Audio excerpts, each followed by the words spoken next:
Okay, well, welcome everyone, and let's call to order the meeting of the Clean Energy Alliance Community Advisory Committee. We're glad you're all here. Sorry, guys. I got to run and grab my.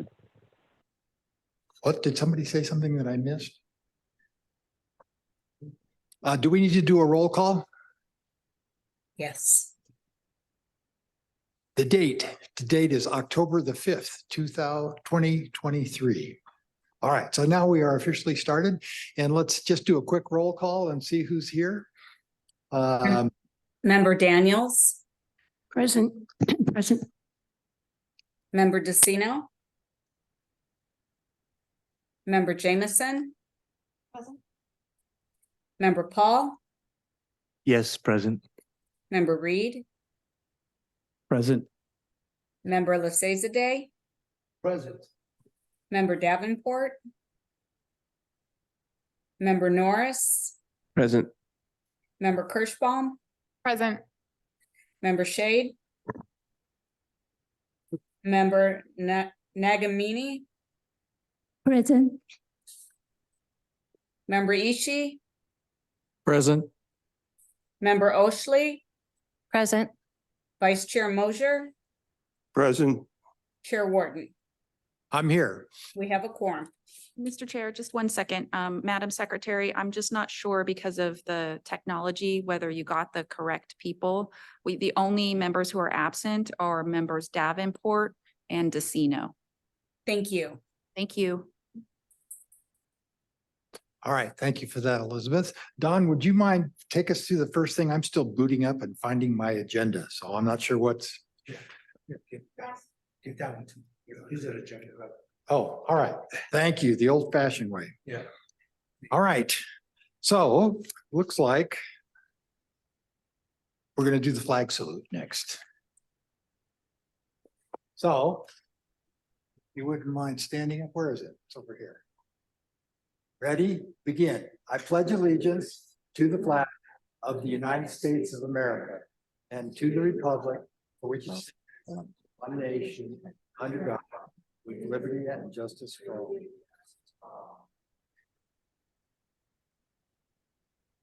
All right, let me ask the clerk, do we have any public comment today? I don't see anybody in the audience. We have no requests to speak. All right, we are live streaming though, I think, correct? Or not? Yes, we are. All righty, this is going to be a good meeting today. We got a lot of important topics to take on. So let's jump right in. And item number 1 is the Chief Executive Officer's update.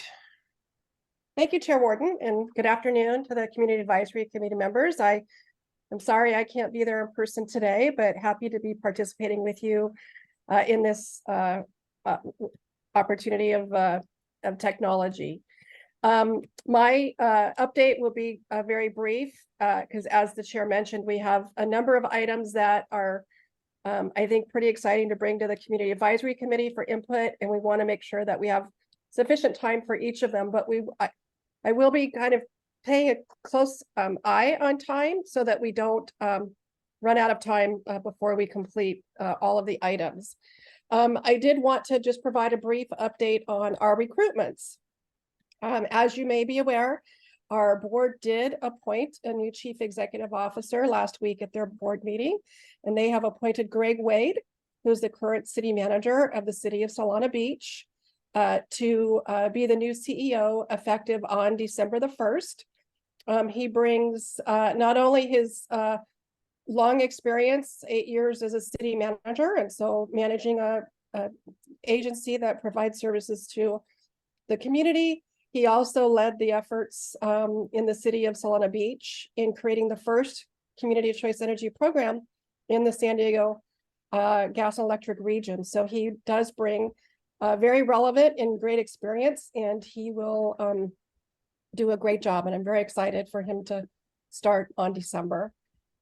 And then we have 4 other positions that we are currently recruiting for. Those include a board secretary administrative assistant, the key accounts program manager, a regulatory analyst, and a power procurement manager. And each of those positions are in different stages of their recruitment, but we do anticipate hiring people around the time that Mr. Wade starts as CEO. So within the next few months, we will go from no real permanent employees to having 5. So very exciting time for Clean Energy Alliance. And that does conclude my report, Chair. All right, Thank thank you, Barbara. It's interesting to have this ethereal voice speaking to us, but I'm kind of enjoying it. Let's see if anybody has a question for Barbara on her report. Not, I don't suspect yes, Deborah. I can't hear very well, so I just wanted to confirm, what's Greg's start date? December the 1st. Thank you. Anything else? And I assume we don't have any public comments on this item, so let's move along. The next item is receive an update on Clean Energy Alliance Solar Plus program. And this has to do with microgrids. So I assume this is you again, Barbara. Yes, it is. Thank you, Chair. And if we could start the presentation. I'm pleased to bring forward to the Community Advisory Committee an update on our distributed microgrids program that we have called the Solar Plus program for Clean Energy Alliance. I do have with me to assist with the presentation, Stephen Pollock, Mike Kimball, and Ethan Friedman, and Lawrence Friedman, and Marco Marola. They are from the Participate Energy Group, who is one of the partners, 2 partners for this program, the other partner being Tesla, who provides the infrastructure and the operations and maintenance of the systems. Sarah, should I share the presentation? Because I'm not seeing it. No, just 1 minute, please. Okay. Is there any way to put her on the screen? There's going to be a presentation. Oh, and then after that, she can come on. Okay. Yes. We're just working on the tech aspect of it right now. Yeah. So by way of background, the Solar Plus program provides rooftop solar partnered with battery storage at no upfront cost to the homeowner. It provides a flat, low cost per kilowatt hour rate to the customers, provides long-term customer pricing stability. It is available to our customers and easily transferable. So it takes away the barrier with regards to credit applications or potentially not having upfront funds to pay for a system. There would be no operational and maintenance costs to homeowners. That's included in the rate. And it increases Clean Energy Alliance's renewable energy portfolio, because Clean Energy Alliance is actually buying the energy that's being produced, and that's how it becomes a distributed microgrid for Clean Energy Alliance. But I am not the expert here. We have Stephen Pollock and Mike Kimball, who are the experts, and they're going to walk through a presentation that really goes into the details of the program itself. And then they and myself will be available to answer questions that you may have. So Stephen, and I will Excellent. turn it over to you. Perfect. Thank you, Barbara. And thank you, entire advisory board here. This is really, we appreciate your time and attention on this, and have actually really enjoyed the whole process. We spoke to you once before. We've really been developing this program with the deep involvement of Barbara and shaping it for your purpose. So yeah, we will walk through the program here and answer any questions. If we can go to the next slide.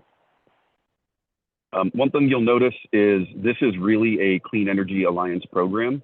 It is branded that way. It is an offer made to customers as a retail offer. Everything that we're doing is really in the background to support you and your customers. So, you know, this is intended to be very transparent, but a strong partnership. And we are interested in making it successful. We're not interested in creating a big brand for ourselves. And I think that's something that helps us keep really focused on the CEA brand. One thing that Barbara noticed is kind of some of the high level elements of the offer. One that we think is important is equity and access.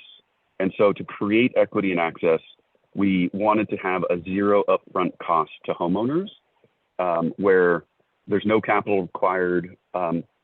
the fund will own and operate and ensure the product. So fully take care of it, fully make sure that it's working, but also make sure that there's no credit checks, make sure that all of the customers can have access to it.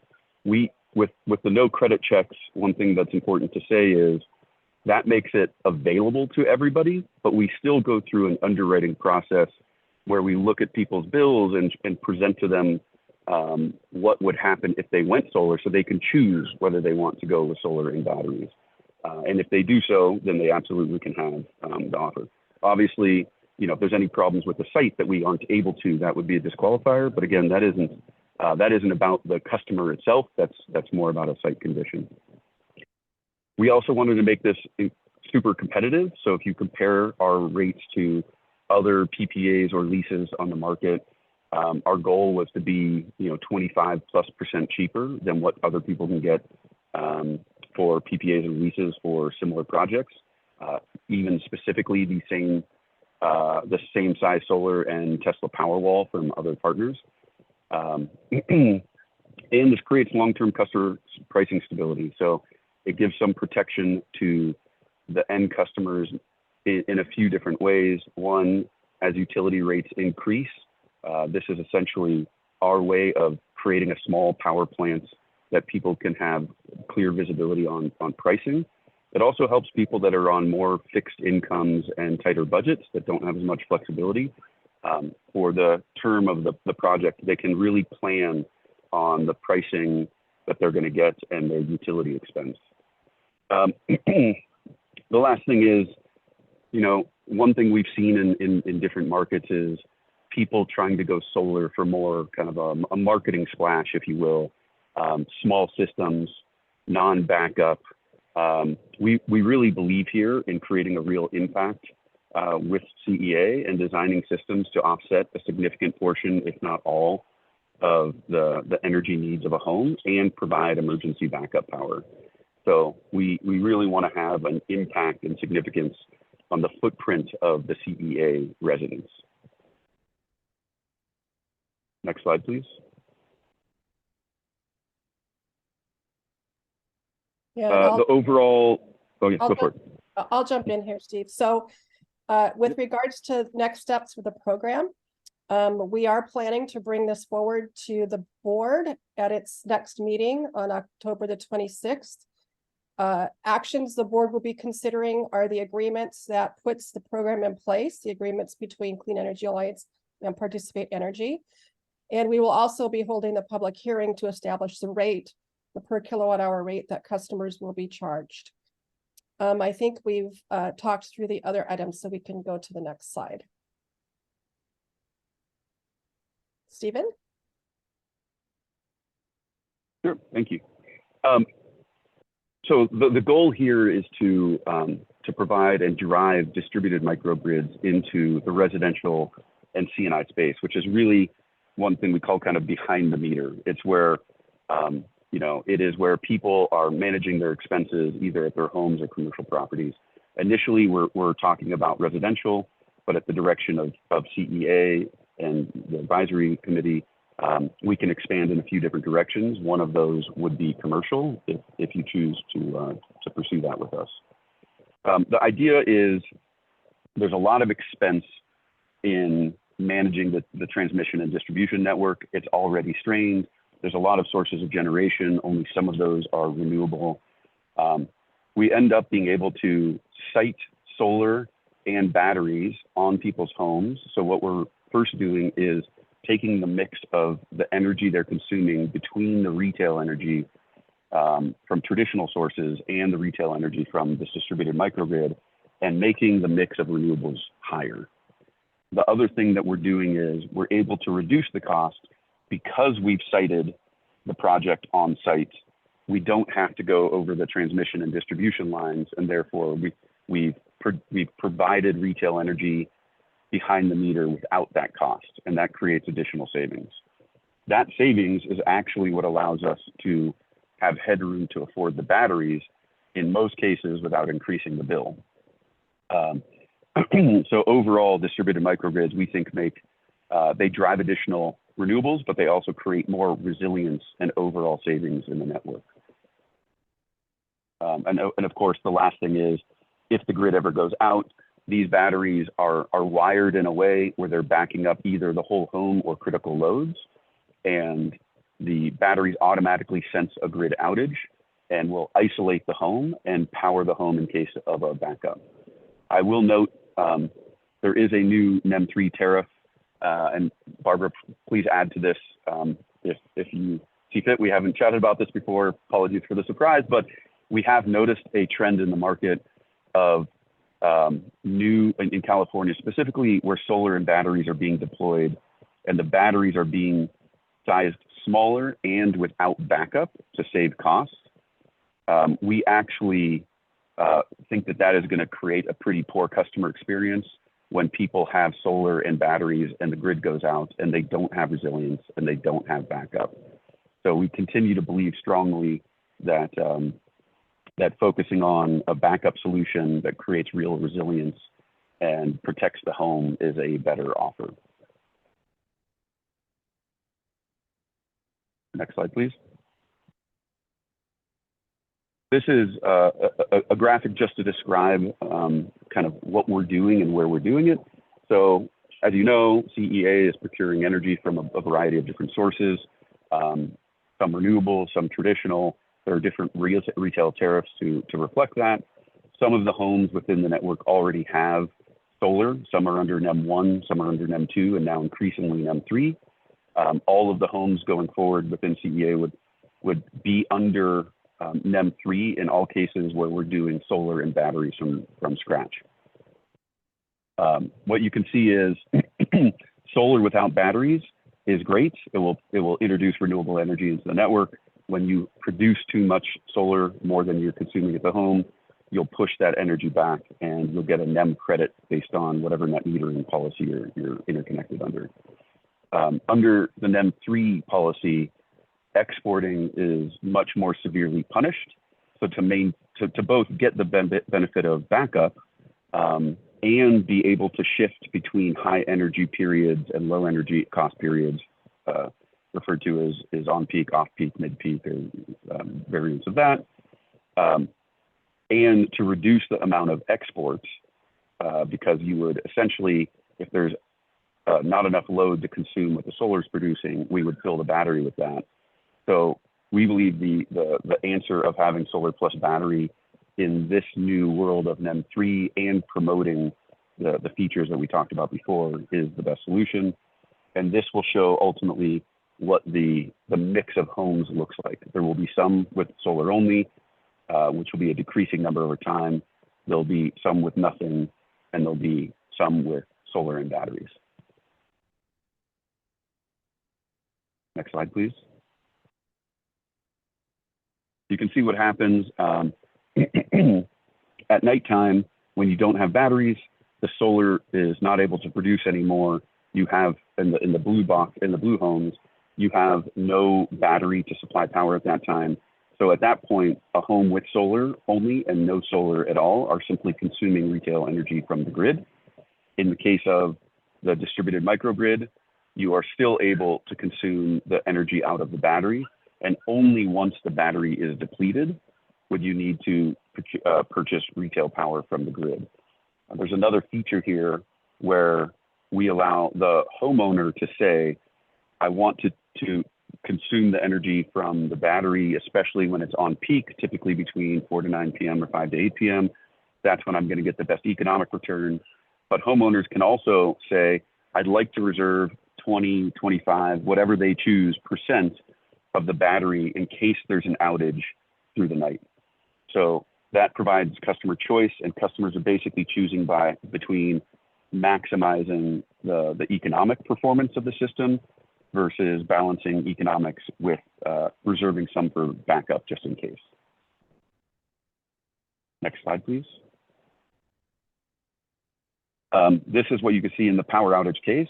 So if in any operation, if there's battery capacity left, it is only the homes with battery and hooked up for battery backup that will have power. The the batteries will last as long as there is energy left. The home will be powered as long as there's energy left in the batteries, and homeowners will be able to see through the app what their loads are and can start turning appliances off or choosing to reduce their load and maximize the amount of time that they have power. The next day when the solar turns on, the batteries, the solar will power the home and replenish the batteries. So not only does this protect against short-term outages, let's say for hours or one night, but in the terrible case that these were prolonged outages, multiple days or even weeks, you could continue the cycle of managing your load to make sure you're not using energy unwisely, and then powering from solar and batteries through the day and night until power was restored. Next slide, please. This is a little, some words. I'm happy to, I don't think I should kind of read through all the bullet points. Please do, but some of the high level reasons that we developed this. One is stability. The occurrence of natural disasters, high heat events, the mix of energy that's on the grid, exposure to real-time markets simply creates challenges in managing the grid right now.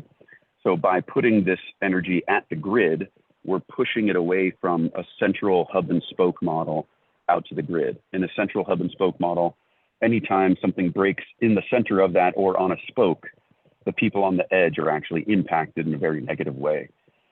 By doing this, we're protecting the people that are on the edge, which are us, or the residents and commercial customers, by making sure that we're not exposed to the hub and spoke model. In terms of green energy, one of the big problems that we tried to address was CCAs by nature are aligned with supporting the community. And we all want to support the communities going green. There was unfortunately a negative impact to CCAs as people went solar and reduced the load that was served by the CCA because the homeowners were offsetting their loads with solar.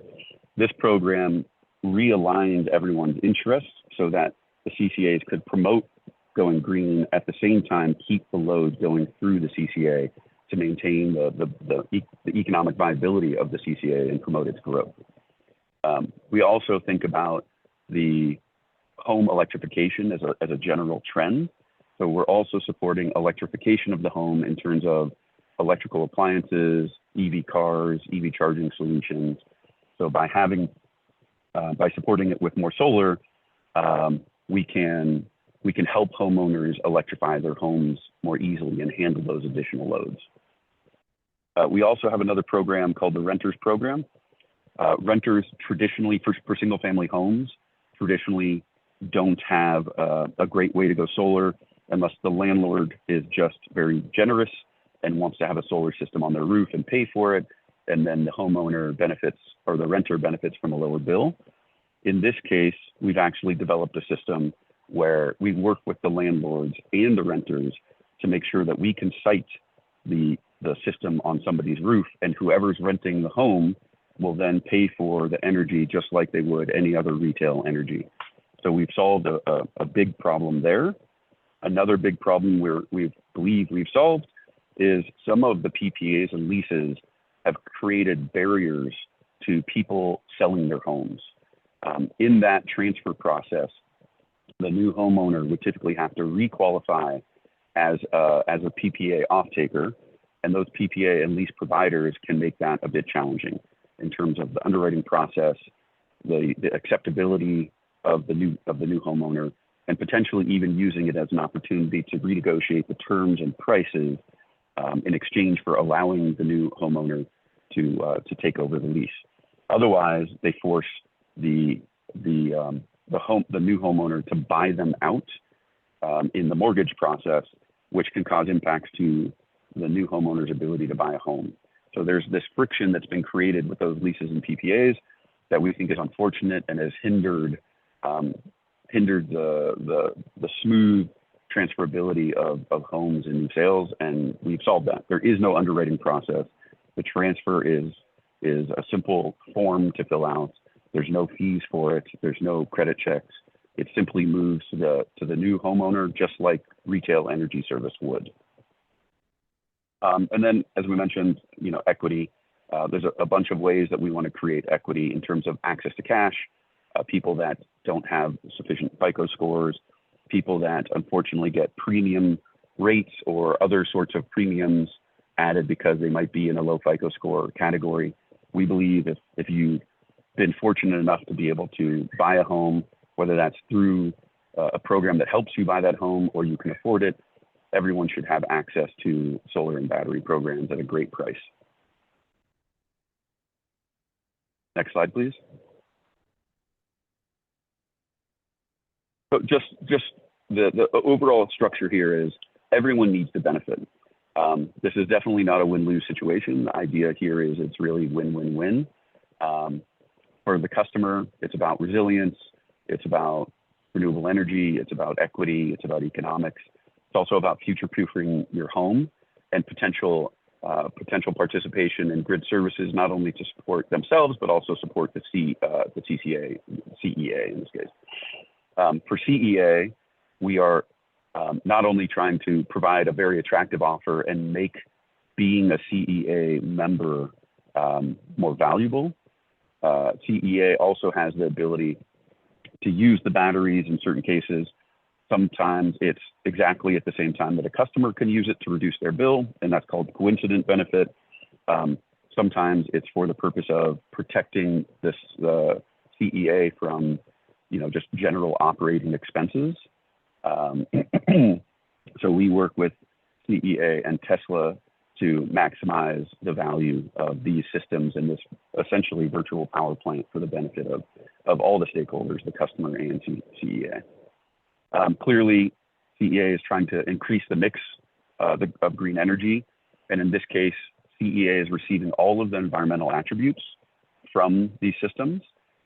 We are registering on Regis, which is the platform that registers renewable energy credits, which go to CEA for that purpose. And this is actually even better than when somebody goes solar on their own. If somebody goes solar on their own with a cash deal, they get the renewable energy credits. But because this is going through CEA, not only preserving load, but as a wholesale purchase and then a retail transaction to the end customer, these renewable energy credits are the only way we're aware of where CEA will get environmental attributes and renewable energy credit from behind the meter assets. And the last is, I think I mentioned this before, but we just want CEA to succeed and continue to provide an amazing offer, and to be fair, hopefully a differentiated offer to its customers. Next, please. Program partners. Tesla is Tesla. It's very big. We all know it. It's got a huge balance sheet. It's a technology innovation company. It's operating in vehicles and in energy. It's global. All of the installations they do under the current program is through Tesla installers. So everything is directly provided by Tesla. The order is actually, and we'll get into this, but the order is received by Tesla, and Tesla essentially takes it from there in terms of working with the customer, designing the system, installing the system, and operating and maintaining. And clearly, across residential and commercial and new homes, Tesla has a tremendous amount of experience in renewable energy. Participate Energy, which is the group that I represent, and Michael Kimball as well on the phone, has a long history of doing financing, project development, solar and batteries. The original team comes from corporate credit. Participate Energy was specifically focused on the CCA market here and CEA. The team has hundreds of megawatts of rooftop solar, residential and solar experience, as well as recently deployed roughly $300 million, over 300 megawatt hours of battery projects into the SCHIP Equity Resilience Program, which I think most of you are familiar with, but was a great program in California to support disadvantaged communities with high fire exposure. So lots of great projects that were deployed there that continued to be owned and operated by the team at Participate Energy. Importantly, in the world we live in the U.S., tax equity and structured finance is important. The team has done over $5 billion in corporate loans and tax-based transactions. So the team has expertise in how to structure these, and more importantly, how to structure them efficiently, which is how we've been able to deliver such a competitive price point for the end customer. And then last, this experience of working with CCAs, either city-based or JPAs, has been really a co-development opportunity and exercise. So we've come to Barbara and team and essentially said, how can we shape this and work together? So Barbara could explain exactly what her needs were, and we could explain what we could offer and the constraints. And basically, instead of taking traditional PPAs or leases, which have their own restrictions and challenges, we were able to craft something from scratch that perfectly worked for this situation. Next program, please. Or slide, please. A quick overview of the process. The customer is going to find out about this program either through the community or CEA or on Tesla's website. There's various avenues to approach the customers and market to them. In any case, ultimately, they will end up on Tesla's website where they put their address in, and based on their address and zip code, they will have multiple offers. One thing that's important for Tesla, us, CEA, the cities, is this is intended to be an option. There is nothing restricting the customer from going solar with Tesla. There's nothing restricting them, even once you choose Tesla, to use the retail program versus doing loan or cash. So we really want to allow the customer to have choice. We believe that this offer is hopefully the most valuable choice, and this is the one they'll pick, but we don't want to make that a requirement. Once Tesla designs, builds, installs the system, it gets permitted, it goes through PTO, that system is transferred to the fund that is dedicated to CEA, that is managed by Participate Energy. From that fund, all of the operating expenses are covered, and the fund essentially manages the portfolio of batteries with Tesla support, sells energy to CEA, just like CEA would buy from maybe a central solar plant. And then that power is resold, just like a central solar power plant's energy would be resold to the customer through a retail tariff. That retail tariff ends up on the CEA customer bill. So it really ends up being a very streamlined transaction. It doesn't bounce back and forth, so that's a bad customer experience. It goes really from left to right. And then the other element is the bills become less confusing. Because this is all on a single bill, it's much easier for a customer to understand. They're not comparing an app to one utility bill and then another PPA bill. It's all in one place and much easier to see. Next slide, please. We can just kind of move through these, but we're really trying to show how easy we believe this is. Really happy customers signing contracts. Customers have choice in the design process. The systems are built by Tesla. The relationship is with both Tesla and CEA. So Tesla will be a single point of contact to resolve any solar issues. CEA will be the single point of contact for any of the CEA retail issues, and obviously Participate Energy will be in the background supporting both. The customers will also have access to dashboards and apps so that they get the same customer experience as anybody would with if they bought a system for cash. Next slide, please. The result is a clean energy bill, and we think that seeing it all in one place and seeing ideally, again in most cases, overall bill savings while getting clean energy and resilience is the end goal. And customer experience is one of our goals as well. So this process can, over the past 10, 20 years that we've seen a growth in residential solar, has been choppy. But there's been lots of lessons learned, and we've developed this program with that in mind to make sure the customer experience is protected. This is just a representation of how the energy and dollars flow. So you can see the solar is charging the battery, and the bill is a combination of the interaction between Participate Energy and CEA's normal operations. Fine.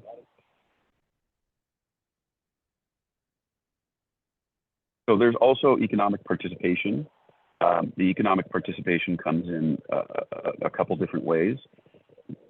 We wanted to be conservative here. Our actual model based on expected system sizing could exceed these numbers, but to be conservative, we believe over the life of the 30-year term, which is 25 years as a standard term with a 5-year extension at the option of the customer, per 1,000 homes, we believe the range will be $15 to $20 million undiscounted of additional profit to or revenue to CEA.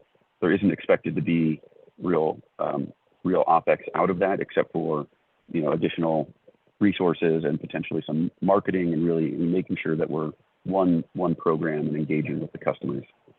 Per 1,000 homes, to come up with these numbers, there's an upfront payment. So as the systems are permitted and transferred to Participate Energy, the CEA will receive a payment of 40 cents per watt.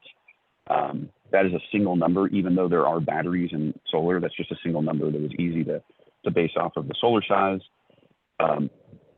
That money is an upfront payment, and then over time, as the system is producing and performing, there's a 2 cent per kilowatt hour payment and a $15 per power wall per month payment that goes to CEA. So both funded upfront, but really the larger dollars end up coming over time as the program is deployed and successfully operated. You can see just based, sorry, I'll go back 1 second. This is where a little variability comes into this. The system sizing is obviously a component of this. We've estimated here 8.5 kilowatts and 1.75 power walls per home. That's clearly going to depend on different communities. Even within cities, there's going to be areas where you have bigger homes and smaller homes, bigger loads and smaller loads. I will say that in California, Tesla's actual average is higher than this, both in terms of kilowatts and number of power walls. So we've reduced this a little bit to be conservative and also make sure that we're not setting too high of expectations for homeowners that do have smaller homes. And there is no minimum system sizing. Next slide, please. Residential renters program. I described this. It was one of the benefits of this program. Like I said before, this is an underserved market because there was no product that served this market. There was no way for a landlord to allow a renter to go solar without a misalignment of who's spending the money, who's taking the risk, and who's getting the benefits. Because renters don't have a 20-year term, and renters are getting the benefit of the lower utility bill, but renters also couldn't necessarily pay for the system that a landlord was going to own when they left. So this was a realignment of those interests, the cost, risk, and benefit of those. And that's how we essentially solved the renters program. Next slide, please. And that's it. Really thank you for your time. And as Barbara mentioned, we're happy to answer any questions, myself, Mike, or Barbara. Thank you very much. Before we go to questions, let me ask if Barbara Boswell would like to make any comments. Thank you, Chair. Yes, this is a program, I think, that checks a lot of the boxes of the issues that our subcommittees have been looking at and dealing with, because it does help with the providing green energy to our underserved communities, and also would be a local program. And so I'm really excited for us to get going. I know it's something we talked about several months ago, and it's complicated in the in the background. But it is a great program that we're looking forward to getting it out to the community. I think our biggest challenge is going to be marketing, right? Getting the word out, so we're going to try and hit all of our social media. We are going to work with the cities to see if we can't have information at their planning desks for developers who come in, that the developers can go through this program to install the needed rooftop solar that are required of certain construction projects. So very happy to be able to get to this point and look forward to the board meeting in October. But please also, we're very interested in hearing from the Community Advisory Committee. And I will be sharing, the input from this committee with the board in the staff report that goes before the board in a few weeks. Thank you, Barbara. Are you looking for us to take a vote at some point to make a recommendation or not, or just give you informal feedback? So the report said receive and provide input. So I think I will ask our general counsel if. I saw her shaking her head already. Okay. Elizabeth. So the agenda says receive update. So I think an informal Okay, input would be best. we can work with that. All right. So who's got questions? Don?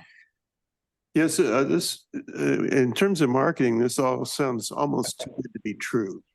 So one of the questions that I've heard from people in Del Mar is who decides when the battery storage energy goes back to CEA and when it stays in the house? Particularly during periods of high use, obviously the owner would like to use the battery to avoid higher use, but that's also when energy is most expensive. And so there would seem to be an argument for CA to pull energy from the battery at the same time. So how is that trade-off handled? Yeah, it's a great question. So ultimately, the primary beneficiary of the battery and solar is the end customer, is the homeowner. On the app, there are multiple settings that the homeowner can set to choose the desired outcome. So one desired outcome is called solar self-consumption. That's really where you're just consuming as much of the solar as possible. Another setting is kind of an economic setting where they're going to do as much optimization between on-peak and off-peak rates as possible, and it'll allow some export, and it's really about maximizing economic value. There are probably, and I can follow up later and show you exactly how many settings, but there's probably something in the range of 2 to 4 choices for the customer to make in their app to dictate how the battery is dispatched on a daily basis. And the optimization is actually done not only once a day, it's done continuously. So there's a program called Opticaster that is taking all of the solar installation data, it's taking all of the current load data, it's taking the tariff, it's also taking into account things like a backup reserve level, which is set by the end customer. And so it will hold that back and optimize only for what is the customer has said you want to use the battery. So if you say 25% is reserved for backup, then it will take the 75% remaining and do all of the optimization around that. So customer has choice is the short answer, and there's different modes the customer can choose from, including that backup reserve. In addition, CEA, PE, and Tesla are working together to develop what a lot of people call virtual power plants. And the goal there, and that's a continuous process. So there's, depending on what the situation is, if there are any new programs that come out, there's new programs like one called DSGS, which is a program you can generate additional revenue from. There's a bunch of different ways we can work with CEA to see the right balance of giving the customer what they expect versus a benefit CEA, either from generating additional revenue or minimizing risk or cost. And then there's a real balance there between a reasonable amount of use from CEA where the benefit is not coincident. Coincident benefit is the easiest one to deal with. That's where dispatching the battery in a certain way benefits both CEA and the customer at the same time. So it just so happens in the case of on peak, when energy costs are the highest, they're also the highest for CEA. So dispatching the battery at that time actually is a benefit for both. There might be other times where there is non-coincident benefit, and that's when we would work with Barbara and Tesla to figure out what's a reasonable amount of use just under the program versus if it's more than just a small reasonable use. Then what we could do is say, this is so beneficial to CEA, and maybe it has, let's say, just for example, a $10 negative impact to somebody's bill, but CEA saved $50, right? Then in those cases, we would work to have to develop a program before it's launched, before we did anything, where the customer would benefit from that and create a program that makes it, again, a win-win-win for all stakeholders. Well, specifically talk about a high demand day when spot market prices are astronomically high. How do you deal with that with this system? So if that spot market price is high, when you're in, for example, weekday summer on peak, then you're going to dispatch the battery because both the customer is going to save the most money and CEA is going to save the most money. So that's what I call coincident benefit. When there's coincident benefit, we just do that as much as possible because everybody wins. I think the real question then becomes, is there a case where CEA benefits a tremendous amount to the exclusion of the end customer? And that's a conversation that we would have with Barbara and Tesla to make sure that there's a fairness balance there. And answer your question. Does that make sense? Yeah. Yeah, I, just a simple question, hopefully it's not a stupid question. On the slide number 10, you show the house, material of the house that has, solar, but it doesn't have battery. Say if that house produces more electricity than they use, the extra goes back to the grid, then the customer should have a credit. Am I right? Yes, they'll get a credit, and that credit varies depending on if they're on NEM 1, NEM 2, or NEM 3. Okay. And then if you have a power outage, that credit can be used during the power outage? No, because the credit is a financial credit. It's not a, it doesn't have anything to, it's not connected to the homeowner actually having a battery with energy on their home, and then the grid, then their home being disconnected from the grid, which is all done by the battery. So if you don't have a battery and the grid goes down, you'll only be able to consume that credit once the grid is back up and you start consuming energy from the grid again. But as long as you don't have a battery or some way to island yourself from the grid with energy generation, when the grid goes down, those homes will not have power. Okay, thank you. Thank you, Ron.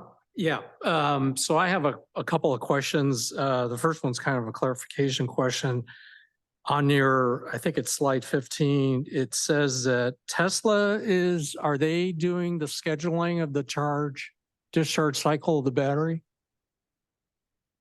Tesla provides the tool, it provides the app, which the customer chooses the setting. And then when the customer chooses the setting, the Tesla engine does the optimization and dispatch. Okay. Yeah, I think I understand that. So my question is, it's very similar to what Don was talking about. So maybe this may be the same question, just asked differently. So the battery charge discharge scheduling is solely for the benefit of the CEA clients, not to generate revenue from providing grid ancillary or resiliency services. Is that correct? Or is there a possibility that there's going to be additional revenue someplace else and that may not align with the CEA client benefits? I would say philosophically, we are going for a win-win-win. In normal operation, the optimization is done for the benefit of the end customer, but this program was always intended to be able to dispatch the battery when it also makes sense for CEA. So it's really a mix. And I know it sounds a little vague or ambiguous to say, that we will figure it out as we go. But the real answer is we need to make sure that there's equity in this. So for example, if CEA could benefit by using the battery and save $200 in that day because the spot market pricing is just through the roof. But that costs the customer, the homeowner, $50. And that $200 basically took up the entire battery. Like you basically took over control 100% of the battery. That's, in my estimation, too much, right? That's not something we should do without thinking about how to make the homeowner participate in that and not being penalized. So we absolutely want to pursue any and all opportunities to capture that $200 benefit for CEA. But I think what we're saying is we should make it at least fair, where $50 of that benefit in that case would go to restore what the previous bill would have been, and then CEA can keep the $150 net benefit. So it's really that balance that we want to maintain, so no customers feel like they're ever taken advantage of, and they don't feel like CEA came in over the top and really took an unequitable share of the battery.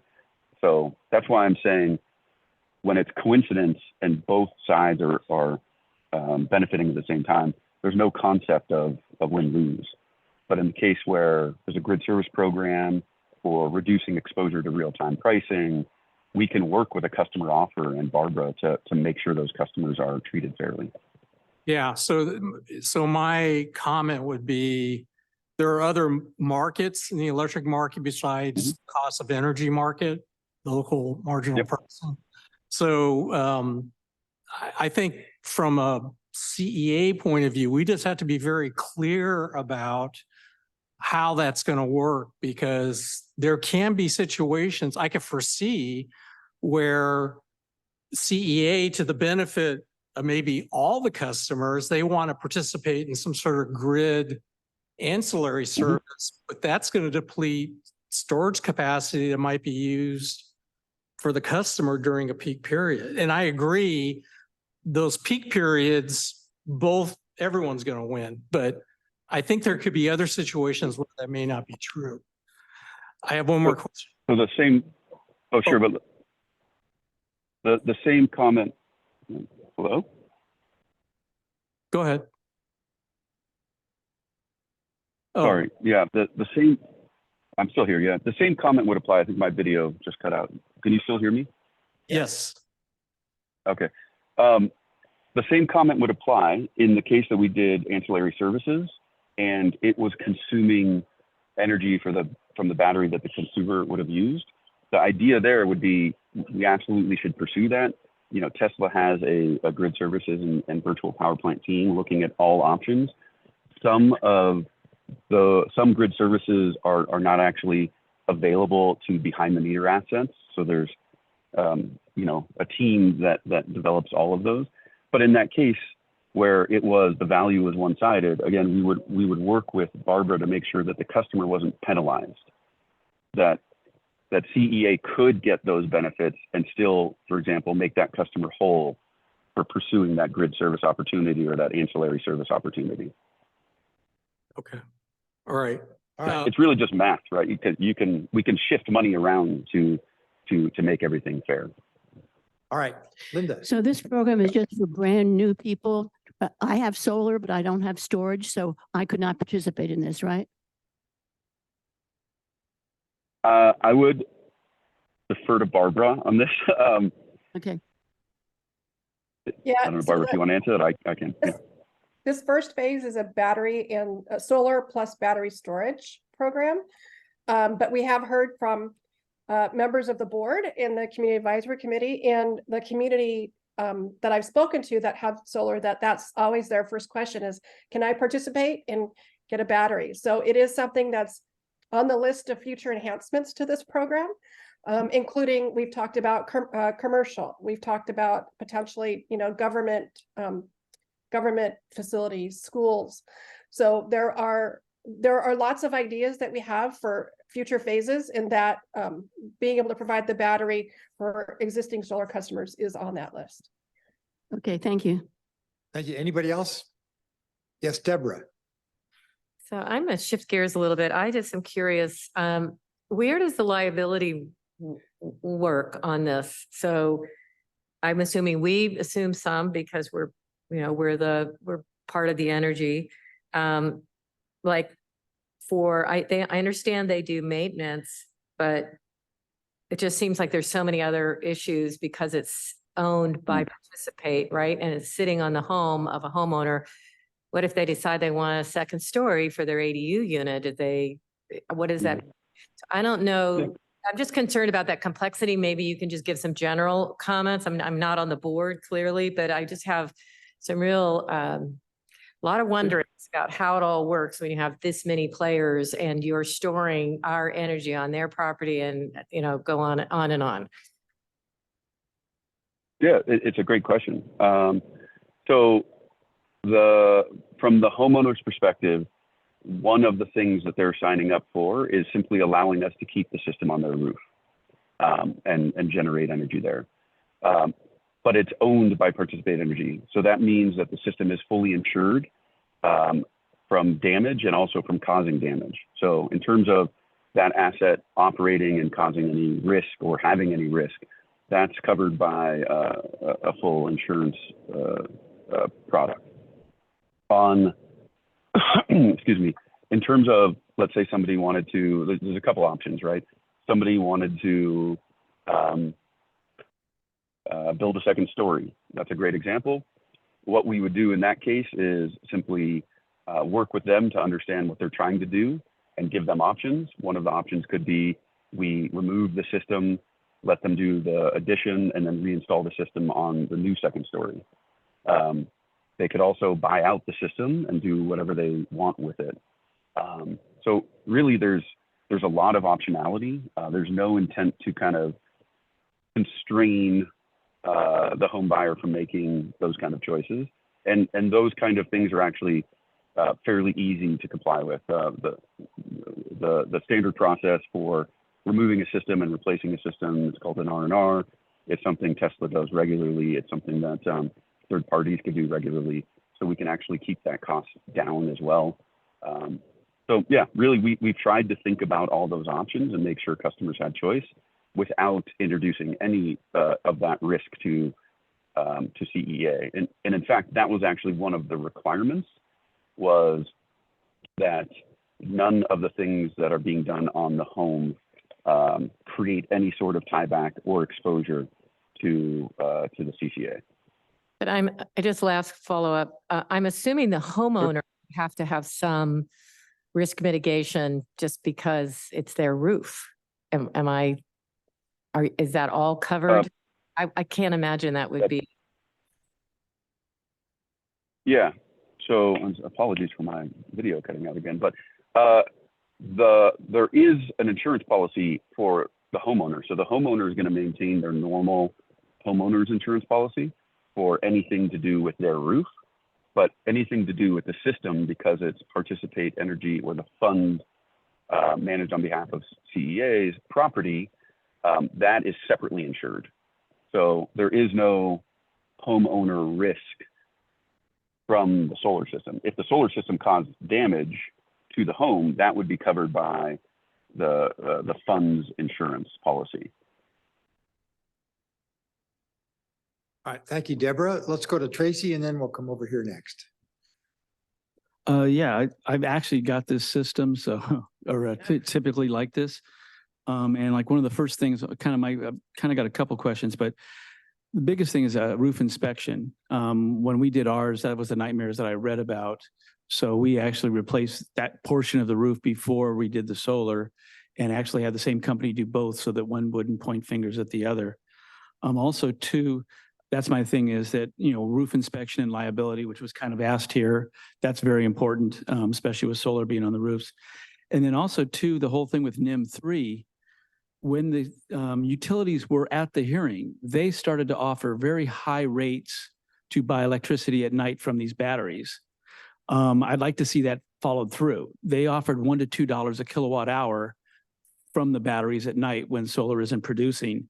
That's how they penciled it for NEM 3. So I think they need to be held accountable that they're willing to buy it at that price because that's what they said at those hearings. I don't really see this being a microgrid or anything like that because I think it's going to be really impossible for us to draw power from them.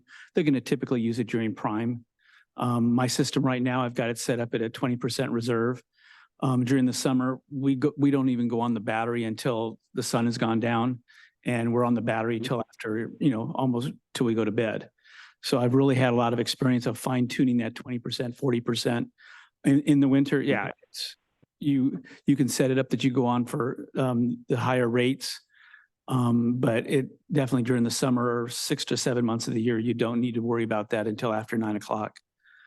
So I'm very interested in how this works, but I think it's going to be really complicated. And I don't see how we get this as an equity across all the different communities. Thank you. All right, thanks for sharing your thoughts. Yes. Thank you. So just to get it right, Tesla builds it, Participate goes in and purchases the system.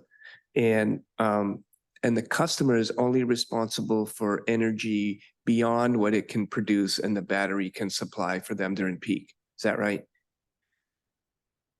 When you say responsible for energy, so the customer will buy all of the energy that comes off the solar system based on the settings that the customer chooses in terms of economic benefit or backup reserve. The battery will be optimized to dispatch to meet their goals.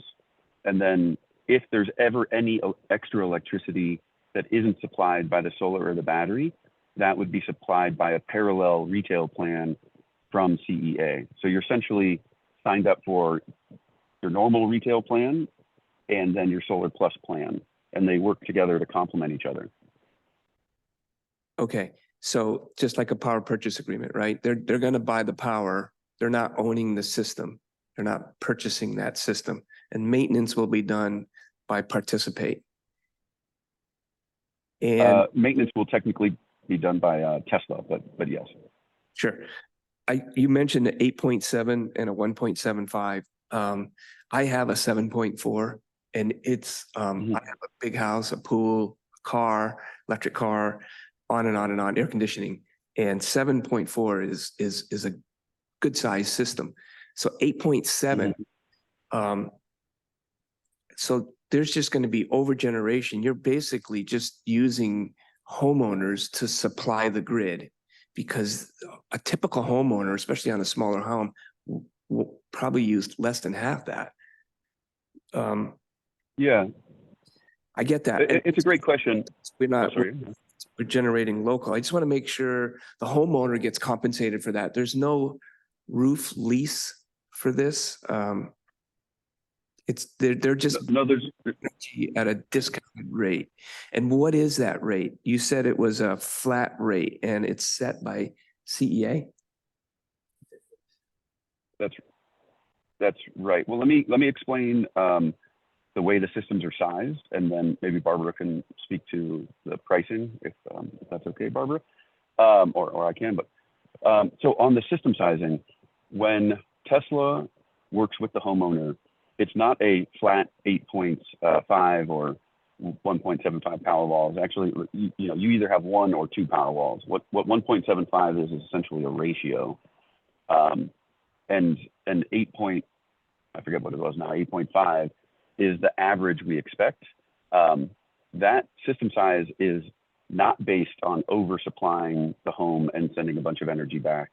In fact, with NEM 3, you are highly punished for sending energy back to the grid, which is why when we optimize when we design the system, we take all the data in terms of the loads and on-peak charges and off-peak charges, map that to when solar is produced, map that to the tariff and map that to the capacity of the battery, and additionally map that to the NEM3 tariff.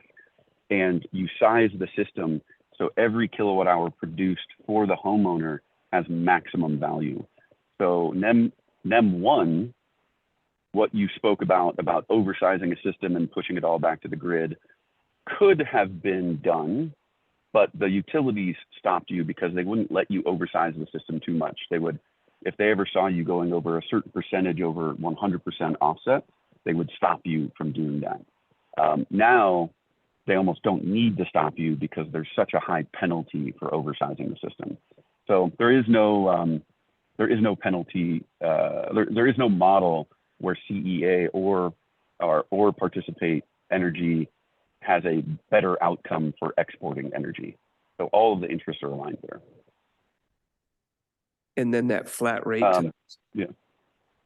Oh yeah, Barbara, do you want to speak about rates? At 40 Yeah. cents. So the flat rate to the customer is 14.5 cents per kilowatt hour. You. And there is a budget included. There is a component of the installation that provides funds to do some improvements in case there's roof repairs to be made or a panel to be replaced or something like that. So if the upgrades are up to $750, the rate is 14.5 cents per kilowatt hour. Between $750 and I think $1,500, it's 15 cents. And then between $1,501 and $2,500, it's 15.5 cents per kilowatt hour. And then the power walls are $115 a month. And that monthly charge is for the first one. If you do 2 power walls, because the cost of that incremental power wall is less, the second power wall and even the third, fourth, fifth is only $75 a month. Got it. So that cost will be the homeowner to pay that $115 a month for that battery. Yes. That's correct. Yeah. On top of the 14.5 or 15 cents a kilowatt hour for electricity. So that, yeah, the cents per kilowatt hours for the electricity being generated by the solar. When the customer's using the battery, there's no charge because they've, paid for the energy that filled it up. Yeah. So they're not paying anything when they're using the battery, but they do pay a monthly fee for that battery. Got it. Just want to make sure homeowners know that up front. Yeah. And Barbara, I don't recall offhand, but the average cents per kilowatt hour for a homeowner is in the 30 something cent range, 30. Yeah, that's a good call. Yeah, and that's it. And I guess that's a great point because that 14.5 cents is, you could think about it in terms of it's both the generation and transmission delivery because you're not paying the T&D because they're using the energy off their solar. Thank you. Yes. So I just have a question. This idea of a distributed microgrid, is this in operation anywhere else, or is this like a completely novel program and concept for us? It is in operation currently in Lancaster Energy.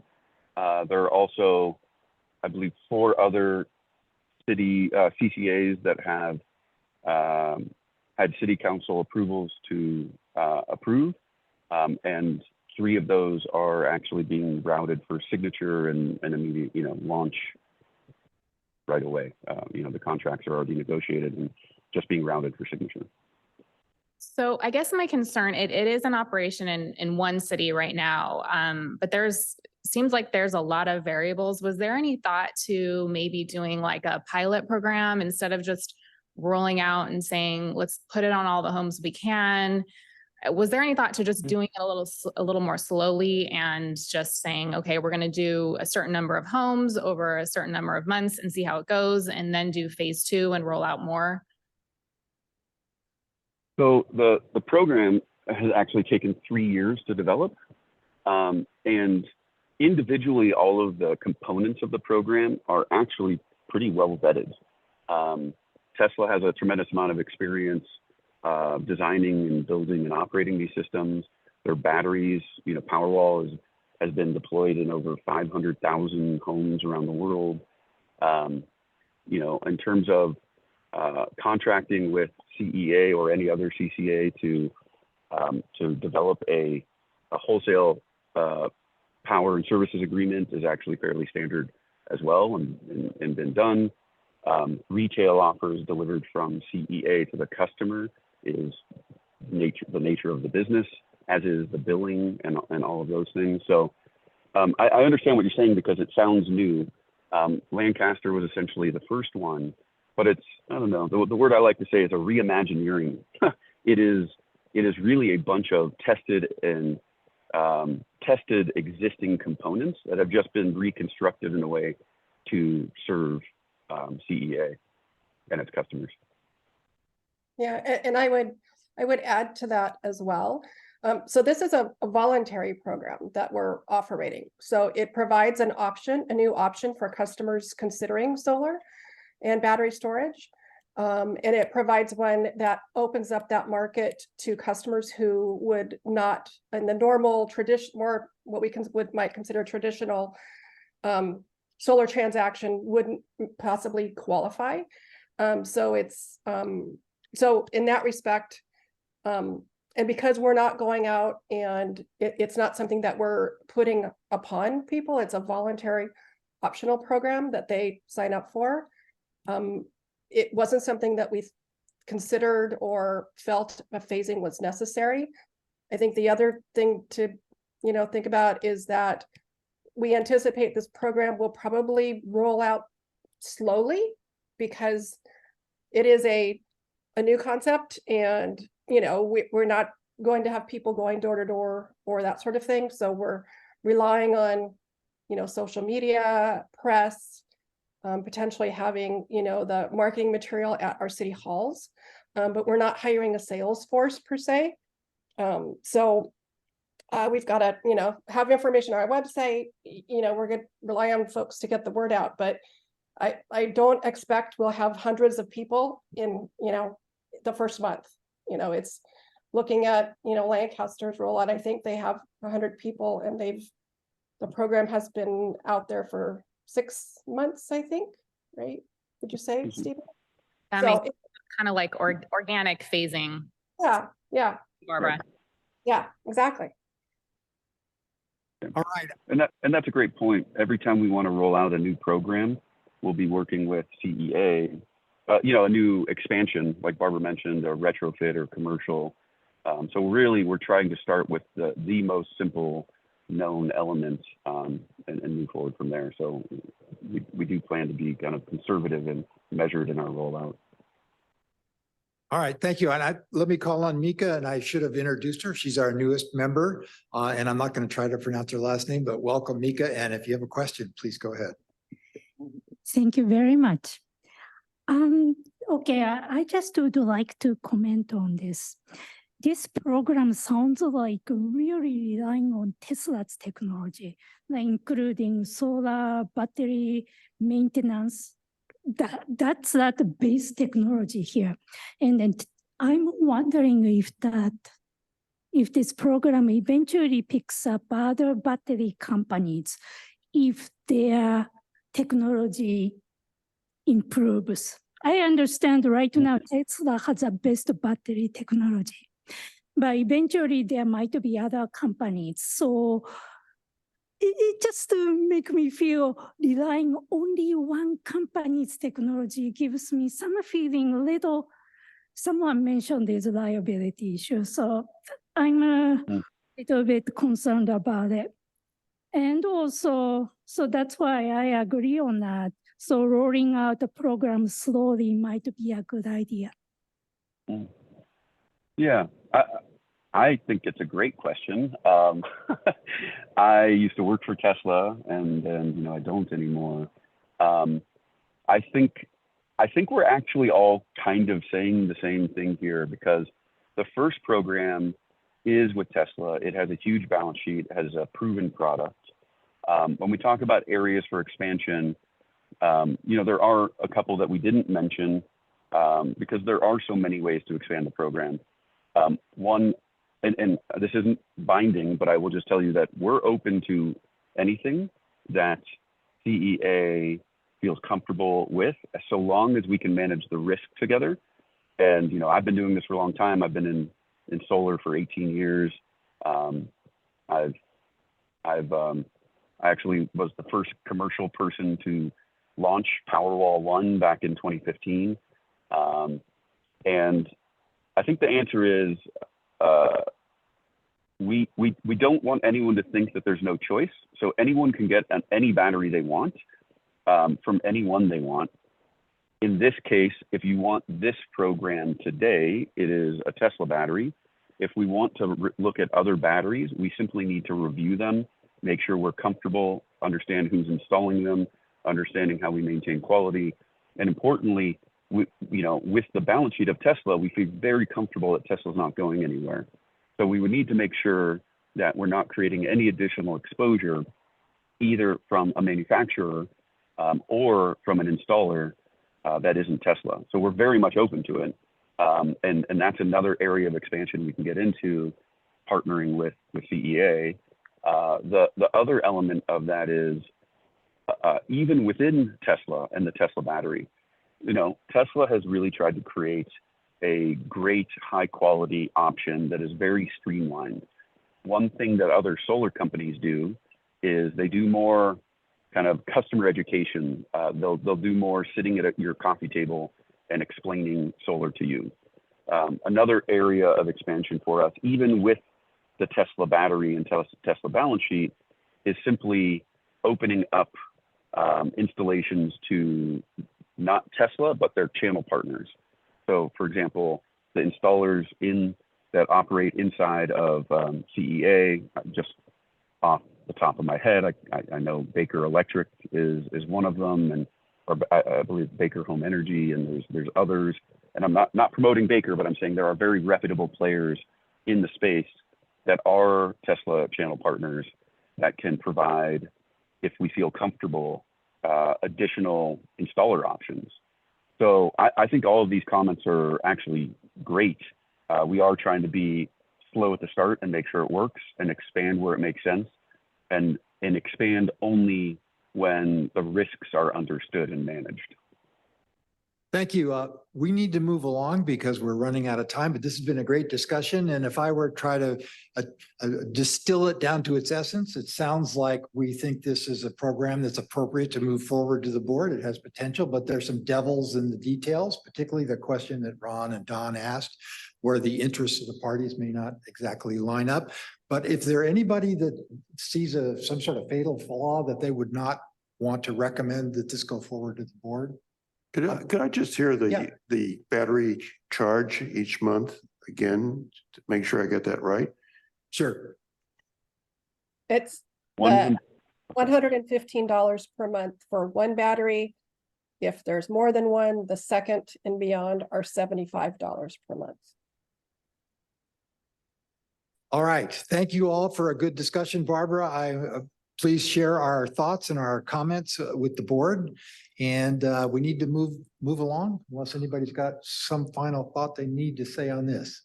Chair, Okay, just let's for take the up the record- next item. Just for the record, there's no public comment. Okay, thank you for reminding me. Barbara, you're on again, I think. Yes, thank you. The next item is a review and provide input on the what we've been calling NEM 3.0, but it's our solar billing plan. And I have, if we can move forward on the slides. Thank you. Okay, so the solar billing plan, also known as NEM 3.0, is coming. It was approved by the California Public Utilities Commission, and it will be effective in SDG&E territory, actually in all utilities throughout the state on December the 15th. And this will apply to customers that submitted net energy metering applications after April 15th, 2023. For customers who applied for a new solar system after April 15th, and if their systems have been installed and they've been turned on, they were temporarily placed on NEM 2.0 until December the 15th. Customers who are currently who had solar systems prior to that date are either on NEM 1.0 or NEM 2.0. They will remain on those billing plans through their 20-year legacy period. Once their legacy period ends, their 20-year period ends, they will transition to solar billing plan. The new solar billing plan reduces the credit that the customer earns or receives for their solar energy generation. And instead of being based on retail rates, it's based on SDG&E's energy export credit prices.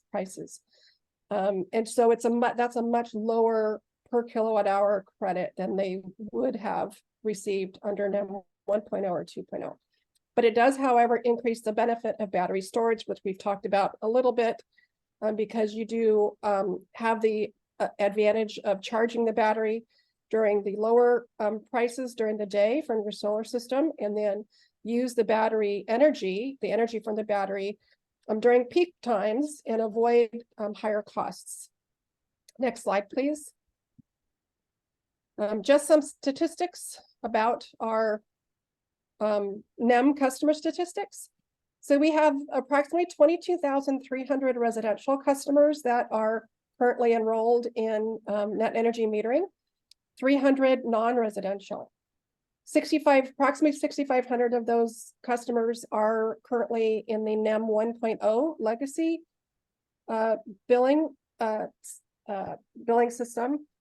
There are approximately 16,000 in the NEM 2.0, and we have about 100 customers that have applied for and gotten permission to operate and are currently on NEM 2.0 that will be placed on solar billing plan by SDG&E for the transmission and delivery charge. Now, there's two parts to the bill, as you all know. There's the transmission and delivery, which SDG&E provides and charges for, and then the generation side.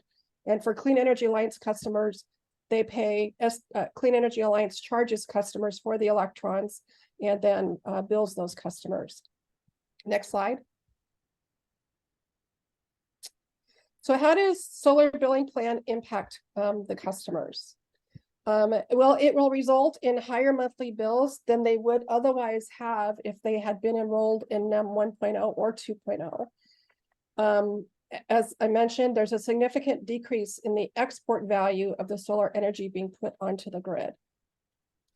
We've completed some analysis to get an idea of what that impact would be. And based on our current customer base, the average annual increase to customers, and this is the annual increase, is about $700. And that's for the generation portion of the bill only. And as you know, the generation portion of the bill is the smaller portion than transmission and delivery. And because we don't have insight into averages for SDG&E charges, we aren't able to give an estimate on that. So it's about $58 per month for the generation cost side of the bill. It also extends the payback term of the solar system. So currently, it's about an average estimated 5 years payback for the systems, and it will increase to about a 9-year payback for systems. Currently, customers are on an annual true-up. That goes away under solar billing plan, and customers' accounts are trued up monthly. There is no longer an option for annual true-ups. And as I mentioned, customers that have gone live after April 15th, their application was after April 15th, are on NEM 2.0 temporarily. Next slide, please. So Clean Energy Alliance has some decision-making to do with regards to whether or not solar billing plan is implemented. So we have identified 3 options. One is we can keep customers on NEM 2.0 for new customers coming online. We can implement the solar billing plan as established by the CPUC and as SDG&E will be implementing, or we can implement a modified solar billing plan. So considerations on the customer side of keeping customers on NEM 2.0 is they keep their shorter payback period. It maintains the higher value of the energy export, which results in the lower monthly generation cost bills, and in some instances, net credits. But the bill would, the two portions of the bill, the transmission and delivery and generation, those calculations of charges would be based on the two different programs, because irrespective of what we decide to do, all of customers receiving transmission and delivery services from SDG&E, including Clean Energy Alliance customers, will be placed on solar billing plan for those T&D services.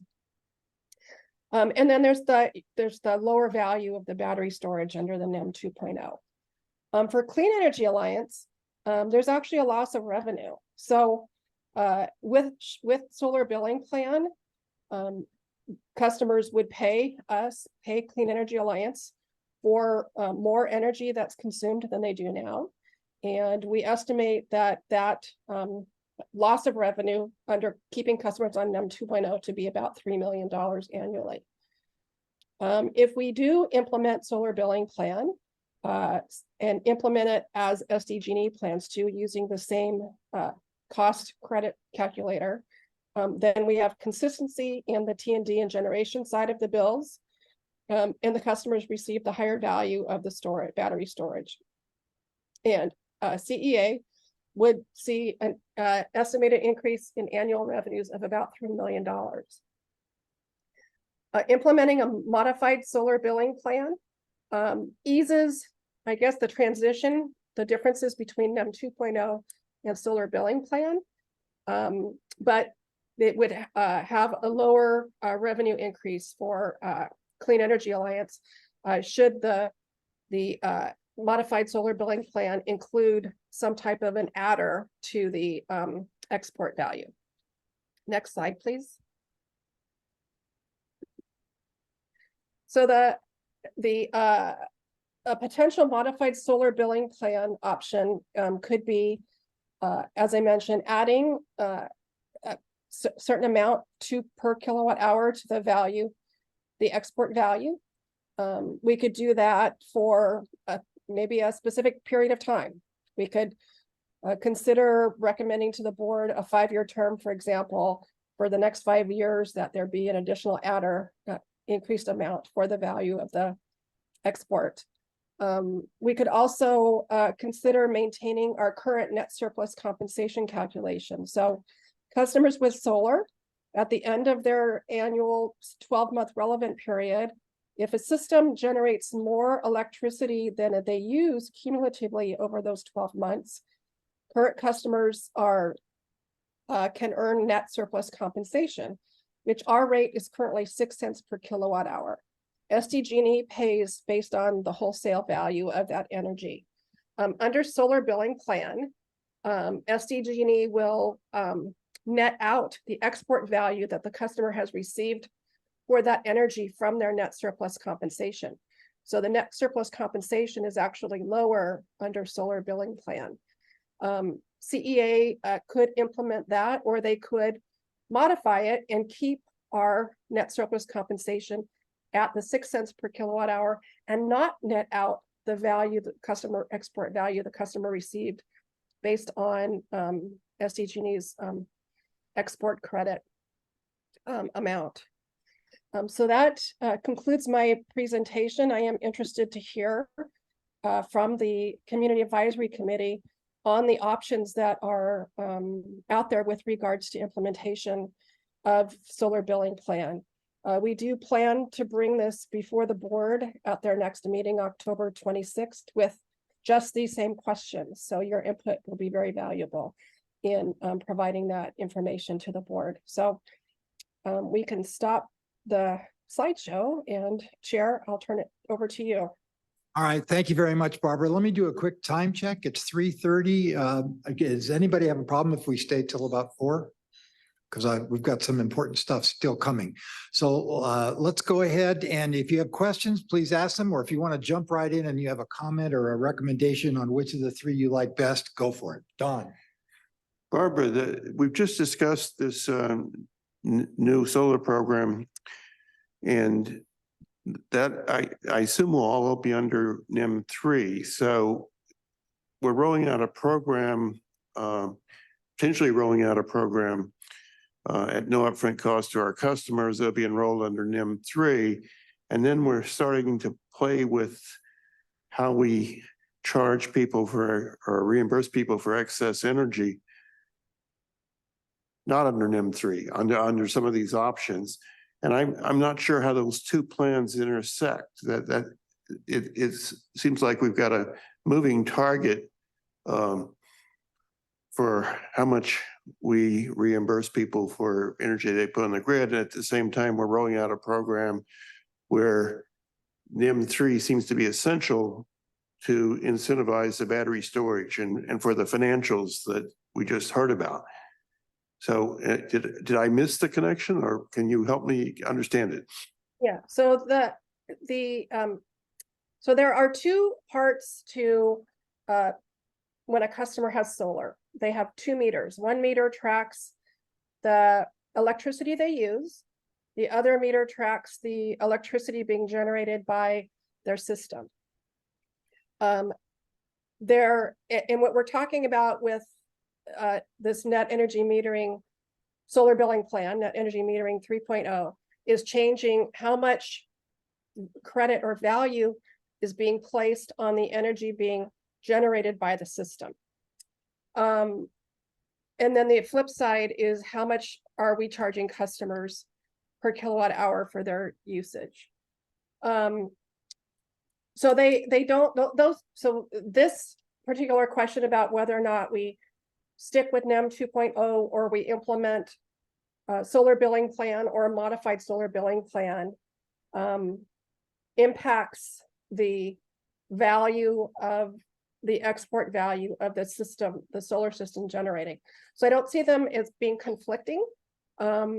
Customers, whether they go with our program or not, whether they go with Solar Plus or go with purchasing from Tesla directly outside of our program, this issue still is an issue. And SDG&E is implementing NEM 3.0 irrespective of what the CCA, what Clean Energy Alliance does. All right, Don, if you want to think about that more, we can come back to you. Deborah, you had a question. Yes. Just real quick, the first thing that speaks to me is, can we sustain an estimated $3 million annual loss? Right? That's what you're estimating by right. So option. yeah. And it's, so we're not currently receiving that money now. So it's not money that we have that we're losing, right? But it's revenue we would gain if we were to implement solar billing plan. So it would be new revenue as opposed to now what we're receiving, which is we're not receiving that $3 million now. Okay, so it's neutral, add 3 million, or something in between. Yes. Right. Yes. All right. Yes, sir. Okay, so it's not a $3 million loss. Correct. Okay. So I am a little bit confused too between the NEM 3.0 and what your slides were presenting, along with what Don was saying. This is in addition to 3.0, we might give a customer more money for what they're putting back into the grid. So SDG&E, the state, California Public Utilities Commission approved net energy metering 3.0, which they're now calling solar billing plan.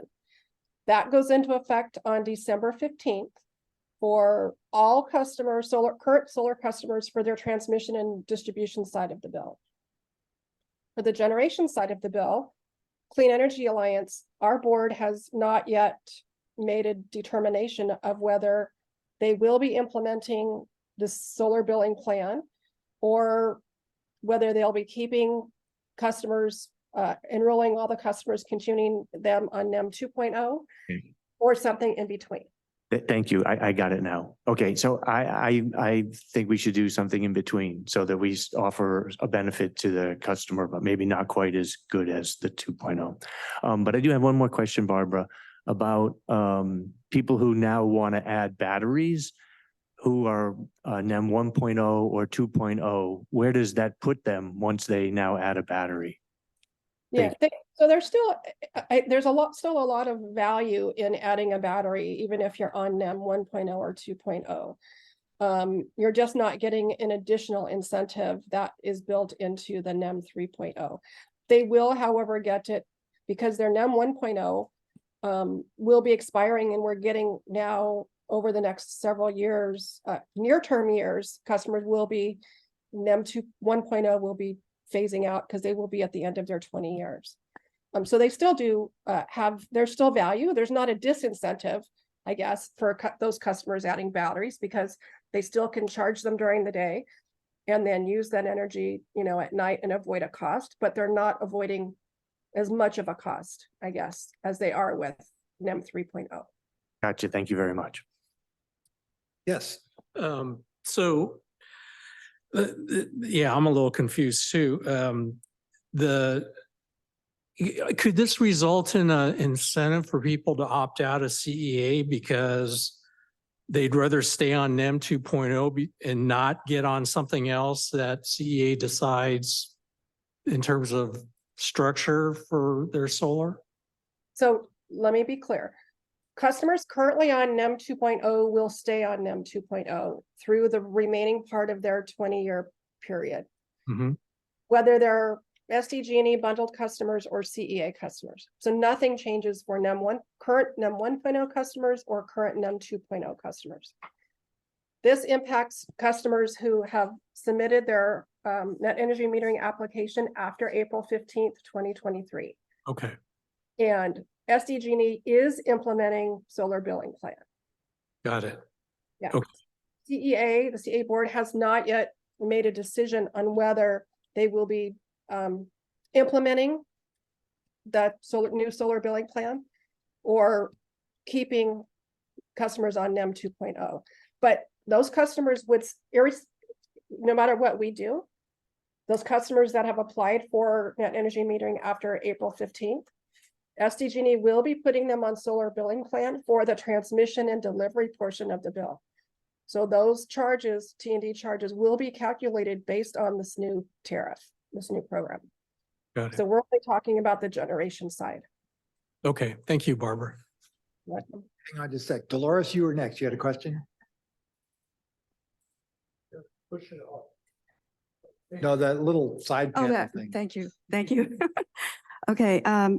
Yeah, I guess on the one hand, I'm just wondering, it seems like the simple and easy thing, and maybe we would be criticized for it, would be to stick with the CPUC plan. Why not? I mean, just because we'd be giving people better rates, I guess, if not, but I mean, we don't really set the rates. So Well, I don't have do a problem with that. Yeah. So for clarification, CEA's board does set the rates that customers are charged, and they do have Okay, yeah. rate setting ability for net energy metering customers for their generation portion of the bill only, not for the delivery, transmission and delivery side of the bill. Mhm. All Okay. right, yes. So I just wanted to provide my feedback on which one I think is best. I think we should just rip the Band-Aid off and go to NEM 3.0. And the reason for that is because I'm just gonna play the disgruntled customer here. They're gonna be mad in any of the three situations. If we keep the rates at whatever it is, NEM 2.0 right now, they're still going to see their bill go up because SDG&E is doing the transmission at NEM 3.0. So they're going to be mad about that. If we do the middle ground, they're still going to be mad because everything's going up. But if we do the middle ground one, then all of a sudden 5 years from now, they're going to see it go up again. And so they're going to be upset. So I just think we should match what SDG&E is doing. And it's also kind of hard to explain. The middle ground one is, I think it's going to be difficult to explain to customers like what we're doing to help them. It's already confusing. I've just heard from a lot of people in my community, like people are already confused about CEA and why is there this different charge? So I think if you make things different even more, it's going to be confusing and people are going to be mad. And so I think eventually we need to get to NEM 3.0. So let's just do it right now and then, go through the growing pains and everybody's upset, but then we're done with it. So that's just my 2 cents. All right, thanks for sharing your thoughts. Don, you look like you want to say something? Well, I disagree. I think maybe the middle ground is much better. We give our customers some more credit for the energy they put back on the grid. And we distinguish ourselves from SDG&E. You know, I fought against NEM 3, as did all of us, yeah, and we lost. But that doesn't mean we can't exercise the authority we have to set rates, and we can reimburse our customers at a rate greater than the NEM 3 dictates. And I think we should. Maybe in 5 years we can revisit it, but I think some intermediate reimbursement better than what they in NEM 3 dictates really adheres to the reason that CEA was formed, to serve our communities better and give us some price breaks and to continue to incentivize solar as well as storage. I mean, storage is incentivized by NEM 3, solar is not, it's disincentivized. So I think we need to carefully think about a middle ground that keeps some solar incentive in place for our customers. All right, thank you. Yes, Tracy. Yeah, I think NEM 3 almost makes it why we have the CEA. If you're going to start those prices, I'm for the middle road. It wouldn't affect me because I'll have 18 years under the other one. It's not a done deal. It's gone to the appellate court. They're going to go for an injunction. So this probably won't start in December. I think this goes against the whole plan of the state with NEM 3. And they're actually working on NEM 3 now for commercial and apartments. I've got a LA Times article here that basically says, again, why should we even be doing this if they're going to basically do this for commercial and apartments? The PUC is following that. So I just want to have that on the record. Thank you. All right, thank you. Deborah. Just a quick comment. I think, again, the reason why we exist is to try to, be that creative, community-driven, energy plan, if you want to call it that. One question I have is if we did the middle ground and we branded this product or whatever it's going to be, this billing plan, where are the wins? There's got to be a lot of wins in there. And I would really just, figure out where they are and move on those. And my other question before I let go is just, can you create a stable plan? Like where is the volatility within a self-made or a CEA plan? How long can you predict or expect that plan to be more stable? To Jennifer's point, change is hard. We don't need change and then change and then change and then changes. There's something we can do within that would stabilize. I think that would go a long way with our customers. Barbara, you want to take a crack at that? Yeah, those are some really good questions. And I think the wins for the customer, well, so supporting solar and the expansion of solar is in direct alignment with CEA's goals, right? We want to reduce our greenhouse gas emissions. We want to reduce our reliance on non-renewable energy. And so supporting solar and rooftop solar is, primary to our goals, which is why, we recommend, staff recommend the Solar Plus program, because in a traditional solar, when a customer goes out to buy a solar system, Clean Energy Alliance doesn't have the ability to claim that renewable energy as part of our energy portfolio because we're not in that transaction. So the wins are just in general, supporting this, expansion of solar, and particularly with Solar Plus, I think provides Clean Energy Alliance, with a very good, Clean Energy Alliance gets the benefit of the renewable energy, and it becomes part of our portfolio. It becomes part of the energy that, we're acquiring. So, solar industry and solar and battery storage is, I think, a win for customer, and it's a win for Clean Energy Alliance and meeting our goals. I think the volatility and is, this advisory committee has brought up a lot of the issues that make the volatility. One is changes by the Public Utilities Commission. We have a NEM 1.0, we have a NEM 2.0, now we have a NEM 3.0, you know, and having their direction going counterintuitive. NEM 3.0 seems counterintuitive to the state's goals of expanding reliance on renewable energy and, you know, reducing greenhouse gas emissions. So, you know, that's where I think the volatility is where just creating customer confusion. And that's why, you know, we bring up, you know, the confusion of the bill. If we do something different than SDG&E, and I think the modified, either implementing solar billing plan or implementing a modified solar billing plan will be less confusing to customers. And I think there is some risk to losing, maybe potentially losing customers who, if we stay on NEM 2.0, because their bill, each component of the bill will be calculated using different rates and different methodologies, which I think could be confusing to the customers. So I think that it speaks to volatility, right? Like customers can either decide, I'm not going to even do solar because I don't understand how I'm going to be billed. I don't understand anything about all of this. And the bills will be very complicated because the value of the energy will change hour by hour instead of it being based on just a regular rate schedule. So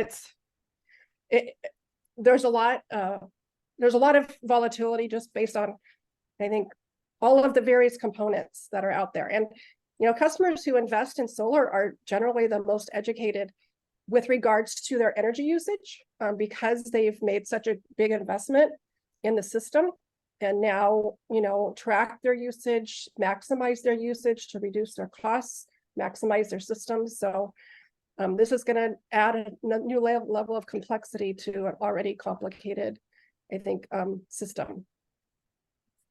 All right, thank you, Barbara. Yes. So real quick, I know a lot of people, well, I know some people who are not going to install solar now because of 3.0 and the restrictions.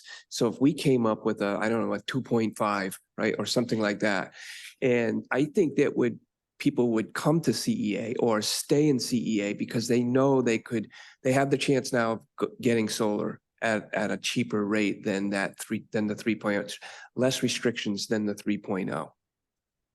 Thank you. All right, one question for me, Barbara. The $3 million that's in swing, it wouldn't be a cost to us if we stuck with N2O, it would be a lost opportunity.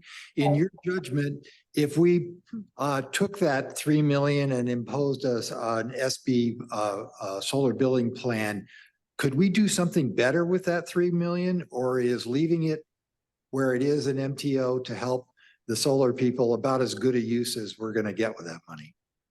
Well, you know what, that is a really, really good question. You know, I think, you know, this committee has brought up a number of great ideas for things that we Clean Energy Alliance should be considering offering our customers. So I think it's very, you know, increasing our revenues certainly increases, it makes it so that we have funds available quicker to offer programs. So, you know, we could use it to provide, you know, some sort of battery storage rebate program, for example, right? So first customers who currently have solar, I know we've talked about, you know, having a future phase with our Solar Plus program to offer batteries to customers with existing solar, but, you know, maybe a potential use of those funds would be to provide an incentive for battery storage to help customers who are solar only, for example, currently. So I think there potentially could be some great programs we could recommend to the board for consideration with regards to these, you know, funds that would be generated. All right, thank you for that, Barbara. I think we got to close this one up too if we're going to get through the rest of the agenda. And what I'm hearing is consensus is there's concern about how to do this, but there seems to be consensus in favor of either splitting the baby or sticking with M2O, although there's a responsible position that was taken. Let's rip the Band-Aid off. It's all complicated. And I think, Barbara, if you share that feedback from this group, that's about what we can do today, right? Thank you, Chair. Thank you. In honor of Elizabeth, I will ask, is there anybody here that would like to make a public comment? Not seeing any. All right, Barbara, I think you're up again for the next agenda item. I am. If we could bring our presentation back up again. This is another program that has been discussed by the committee. It's a feed-in tariff, also known as community solar. It's something we talked about in preparation of the budget when we provided input to the board on prioritizing projects. A feed-in tariff or community solar, CEA would make a purchase offer of small-scale local renewable energy programs. So it incentivizes the development of small local renewable energy, and we would buy the energy from those systems. The offer price generally is higher than what CEA pays for renewable energy, because we take into account the value of having locally generated energy that's coming from within our local community and supporting that development. Next slide.